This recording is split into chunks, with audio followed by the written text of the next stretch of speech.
똑똑해지는 방송 채널 제네시스 박입니다. 백문백답으로 풀어보는 주택세금. 자, 이제 드디어 마지막 파트 취득세 편으로 왔습니다.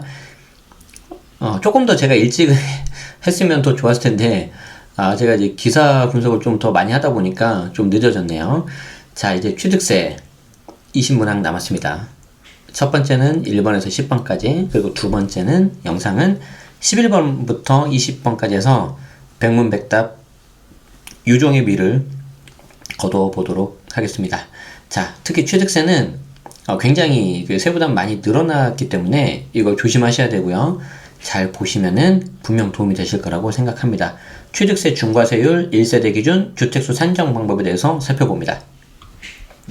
자, 취득세 1번. 조정대상 지역의 1주택을 소유하고 있는 상황에서 비조정대상 지역의 3억 원 아파트를 추가로 취득한 경우 세율이 어떻게 되느냐? 이때 세율은 당연히 취득세 세율이겠죠. 우리는 지금 취득세 파트니까요. 그쵸? 자, 조정대상 지역의 1주택을 소유하고 있는 상황에서 비조정대상 지역의 3억 원 아파트를 추가하면은 기존 소유주택의 소재지와 관계없이 비조정대상 지역이라면은 그냥 1에서 3%, 3억이면 1%. 만약 비조정에서 1주택을 소유하고 있는 자가 조정대상 지역으로 주택을 추가로 취득하면 8%. 만약 이게 일시적 2주택이면은 1에서 3%. 어렵죠? 자, 한번 제가 말씀드릴게요. 이게 케이스마다 달라서 그래요. 자, 보시면, 자, 케이스 1번. 자, 조정대상 지역에서 1번이 조정인데 2번이 비조정이다. 이때 중요한 거는 2번 주택이에요. 2번 주택. 비조정이잖아요. 비조정. 자, 그러면 그냥 이거는 2주택인 경우에 그냥 취득세 1에서 3%예요. 비조정이니까 2번 주택이. 아니, 먼저 주택이 조정 아닙니까? 상관없어요. 자, 그럼 반대로 비조정에서 조정이 됐다. 그럼 어떻게 되는 거죠? 2번 주택이 그냥 조정이잖아요. 조정. 그러면 이거는 8%예요.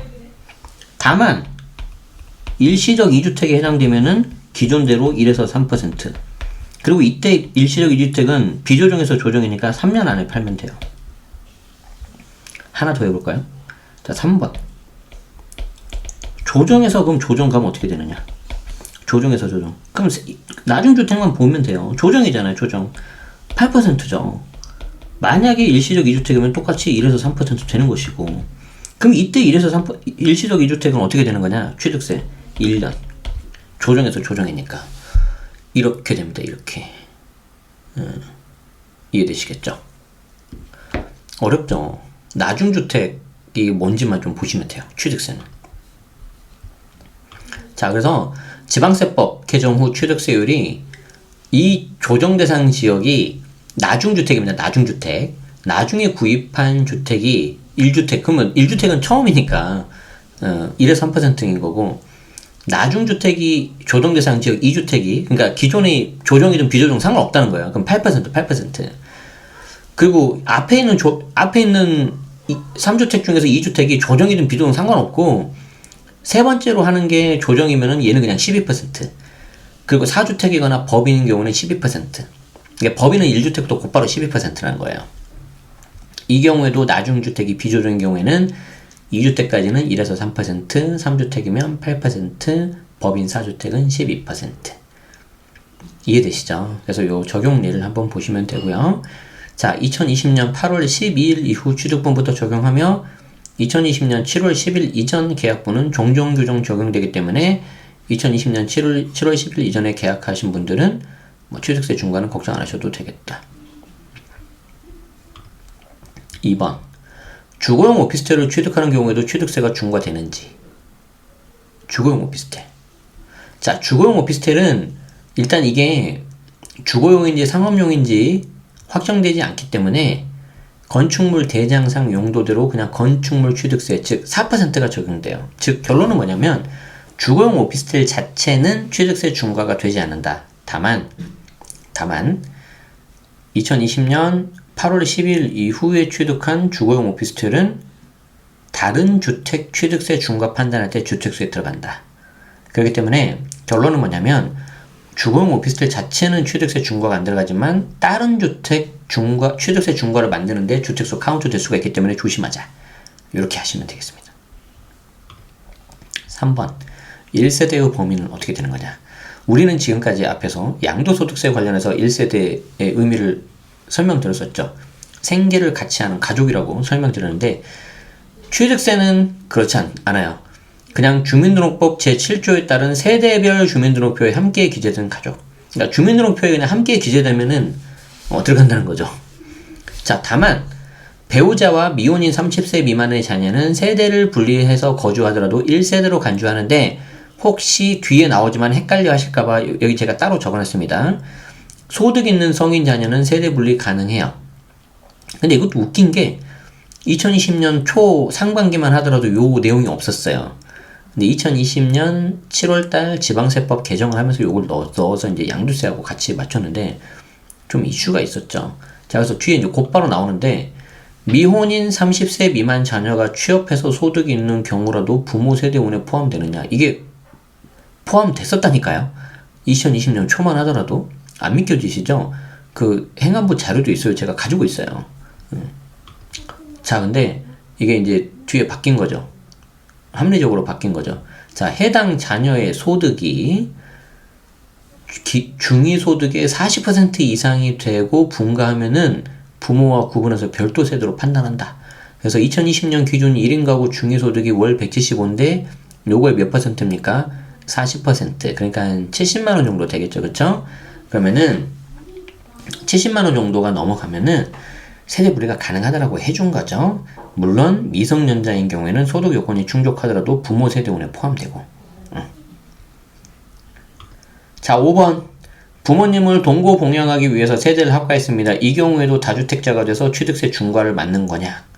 자, 이 경우에는 자녀가 65세 이상의 직계존속을 동거 봉양해서 같은 세대를 이루면은 65세 이상 직계존속과 자녀 세대를 각각 별도의 세대로 간주하는데 지금 우리 무슨 파트 하고 있어요? 취득세 파트. 양도소득세는 이게 60세거든요. 아무튼 달라요. 그리고 이 자녀도 30세 이상의 자녀, 혼인한 자녀, 30세 미만 자녀 같은 경우에는 중위소득의 40% 이상의 경우로 해가지고 저게 별도 세대를 구성할 수 있어야 된다. 그게 아니면 안 된다. 그래서 이게 취득세는 지방세고요. 양도세는 국세여서 이게 중간중간에 좀 다른 게 좀 의외로 있거든요. 근데 우리 같은 일반인들은 이게 국세면 어떻고 지방세면 어때요? 그냥 어떻게든 세금 내는 거잖아요. 그래서 좀 이게 이해하기 좀 쉽고 좀 통일되면 좋겠는데 저도 왜 이렇게 좀 계속 구분이 되는지는 솔직히 저도 많이는 모르거든요. 근데 우리 입장에서는 취득세 따로 양도세 따로니까 좀 조심하자. 이 말씀을 꼭 드리고 싶습니다. 자, 6번. 부부가 공동 소유하는 경우 주택수 계산 방식 어떻게 되느냐. 자, 이거 혹시 기억나세요? 지난번에 앞에서 봤던 주택임대소득에 대해서도 살펴봤었는데 이 경우에는 세대 내에서 공동 소유하는 경우는 개별 세대원이 아니라 세대가 한 개 주택을 소유하는 것으로 산정하기 때문에 그냥 1주택으로 주택수 하나로 보는데 다만 동일 세대가 아닌 자와 지분으로 주택을 소유하는 경우는 각각 1주택을 소유하는 것으로 산정을 한다. 그러니까 요거는 좀 조심하셔야 되겠죠. 동일 세대가 아닌 자, 그러니까 세대 분리인 사람하고 뭔가 내가 공동 명의로 뭐 공동 투자를 했다.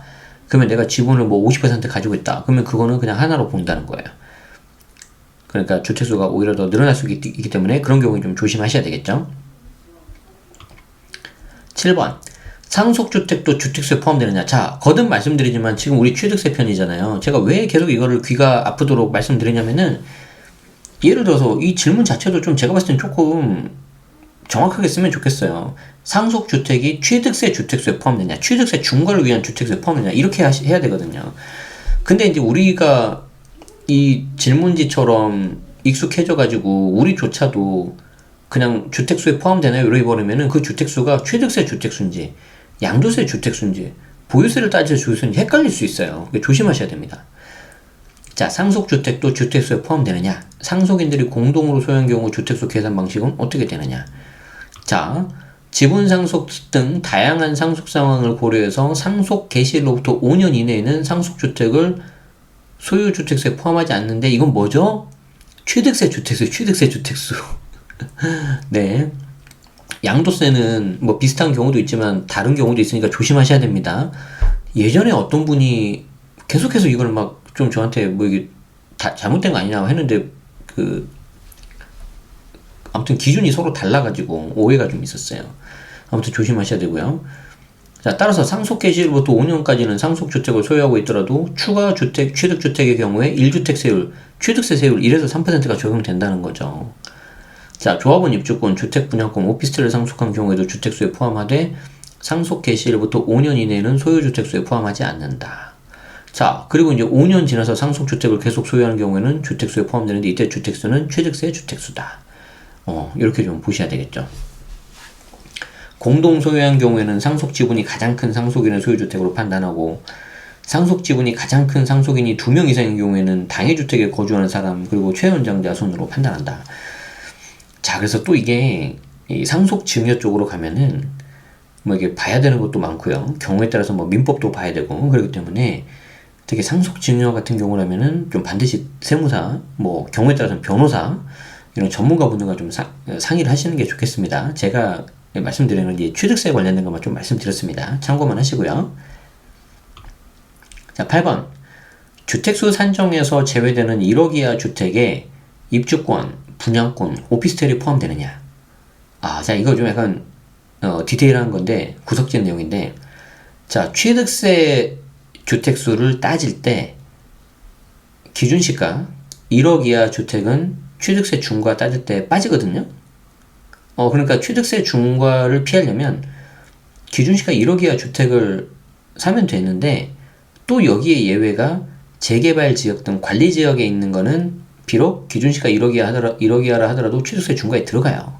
자, 그런데 그 주택수 산정에서 제외되는 1억 이하 주택에 입주권, 분양권, 오피스텔이 포함되냐? 그러니까 입주권, 분양권, 오피스텔도 1억 이하면은 주택수, 취득세 주택수에서 빠지냐? 요 말이거든요. 자, 어떻게 될까요? 입주권, 분양권은 가격과 무관하게 주택수에 들어갑니다. 그러니까 입주권, 분양권은 가격과 무관하게 주택수에 산정이 되는데, 자, 오피스텔의 경우에는 시가 표준액 1억인 경우에는 주택수 산정에서 제외가 된다는 거죠. 자, 그리고 재밌는 거는 아까 제가 시가 표준액, 기준시가 공시가격을 생각하시면 돼요. 물론 두 개는 다른데 일단 같다고 보고, 자, 기준시가 1억 이하인 주택인 경우 주택수 산정에서 오피스텔은 제외된다고 했잖아요. 그런데 제가 아까 재개발 같은 경우에는 그 경우에도 일반적인 주택 같은 경우에는 투기 수요가 몰리고 있으니까 주택수에 들어간다고 했잖아요. 그런데 오피스텔은 여전히 빠져요. 여전히 빠진다. 자, 그래서 이거 좀 헷갈리니까 잠깐 보충 설명하자면은, 자, 기준시가 1억 이하 주택은 취득세 주택수에서 제외가 됩니다. 빠집니다. 그런데 이게 무조건 빠지면 또 투기 수요가 몰릴 수 있으니까 단 재개발 지역 등 이 관리 지역에 있는 경우는 또 제외예요. 그러니까 막 이쪽이 재개발일이 되니까 이 안에 있는 1억 이하 주택을 막 사버릴 수가 있잖아요. 근데 이 1억 이하 주택은 취득세 중과가 들어간다는 거예요. 자, 그런데 여기 안에 있는 1억 이하 오피스텔은 취득세 중과할 때 주택수 빠진다는 거예요.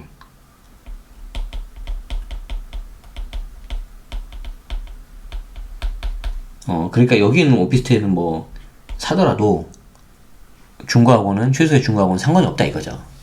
그렇다고 지금 이걸 사시라는 게 아니고, 아시겠죠? 자, 그래서 그런 내용입니다. 지금 이게. 자, 9번. 자, 분양권, 입주권도 취득세가 중과되느냐?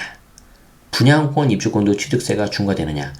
자, 이거는 되게 조심하셔야 되는데, 자, 분양권 및 입주권 자체가 취득세 과세 대상은 아니죠. 분양권 및 입주권 자체가 취득세 과세 대상은 아닌데, 특히 이제 나중에 추후 분양권 및 입주권을 통해서 실제 주택을 취득하는 시점에 해당 주택에 대한 취득세가 부과가 되겠죠. 그러니까 이제 분양권은 내가 등기를 하는 게 아니니까 나중에 이 분양권이 주택으로 되면은 취득세 그때 내겠죠. 자, 그런데 입주권은 사실 여기 좀 표현이 좀 이렇게 하면 좀 오해하실 수가 있는데, 여기 보시면은 승계 조합원의 경우 입주권 취득 시 해당 토지 지분에 대한 취득세 부과되잖아요. 그러니까 명의를 일단 내 걸로 바꾸는 등기에 올리는 거는 취득세는 들어가요. 근데 분양권은 그게 아니기 때문에 일단은 안 되거든요. 근데 나중에 이 분양권이 나중에 실제 주택으로 바뀌는 그 시점에는 취득세는 당연히 나오고요. 자, 근데 조심하셔야 되는 게 뭐냐면은, 자, 이거예요. 자, 다만 주택이 준공되기 전이라도 분양권 및 입주권은 주택을 취득하는 것이 예정되어 있기 때문에 소유주택수에 포함이 돼서 취득세 중과가 들어갈 수 있는데, 중요한 게 뭐냐면 8월 10일 이후 신규 취득분부터 적용이 된다. 자, 그래서 이거 관련해서 되게 조심해야 되는 게 있어요. 되게 조심해야 되는 게. 자, 여기 보시면, 자, 내가 지금 집이 두 채가 있습니다. 집 1번, 2번. 자, 그리고 여기에 대해서, 자, 분양권을 내가 만약에 취득했다고 합시다. 조정대상 지역이라고 가정합시다. 자, 그럼 이때 이 분양권 취득세 어떻게 될까요? 자, 나중에 이거